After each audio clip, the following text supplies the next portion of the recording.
ଯାଇଥିଲି ଜେଲକୁ ଏବେ ତାଙ୍କୁ ଭେଟ କରିକି ଆସିଛି। ହଁ ବାହାରୁଛନ୍ତି ଆଜି। ତାଙ୍କୁ ଭେଟ କରିକି ଆସିଥିଲି। ମୁଁ ମୋର ଗୋଟେ ଦଳୀୟ କର୍ମୀ ଯେତେବେଳେ ଜେଲରେ ଥିଲେ ମୁଁ ତାଙ୍କୁ ଭେଟ କରିବା ପାଇଁ ଯାଇଥିଲି। ଖୁସି ଦୁଃଖ କଣ ଅଛି? ଏଇଟା ତ ଗୋଟେ ପ୍ରକ୍ରିୟା। ରାଜନୀତି କରିବ, ଜେଲ ଯିବ, ଜେଲରୁ ବାହାରିବ, ଏଇଟା ଗୋଟେ ପ୍ରକ୍ରିୟା। ଏଥିରେ ଖୁସି ଦୁଃଖ ହବାର କଣ ଅଛି ମୁଁ କିଛି ବୁଝିପାରୁନି। କଣ ଆଲୋଚନା ହେଲା? ଖୁସି ଖୁସିରେ କଥାବାର୍ତ୍ତା ହେଲୁ, ମିଠା ଖୋଇଲି ତାଙ୍କୁ, ସେ ମତେ ଗୋଟେ ମିଠା ଖୋଇଲେ। ଆଉ କଣଟା ଅଛି?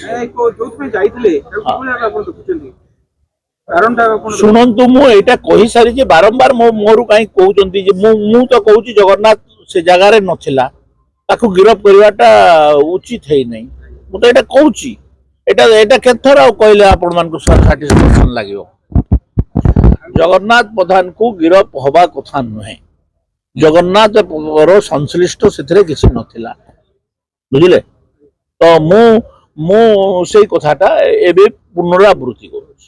ମୁଁ ସେ ବିଷୟରେ ଜାଣିନାହିଁ, ସେଟା ମୁଖ୍ୟମନ୍ତ୍ରୀ ଜାଣିଥିବେ। ମନ୍ତ୍ରିମଣ୍ଡଳ ଗଠନ ସମ୍ପ୍ରସାରଣର ମାମଲା ଯେଉଁ ଅଛି ସେଟା ମୁଖ୍ୟମନ୍ତ୍ରୀଙ୍କର ବିଷୟ। ସେଟା ମୁଖ୍ୟମନ୍ତ୍ରୀ ବିଚାର କରୁଥିବେ, ସେ ଯାହା କରିବେ।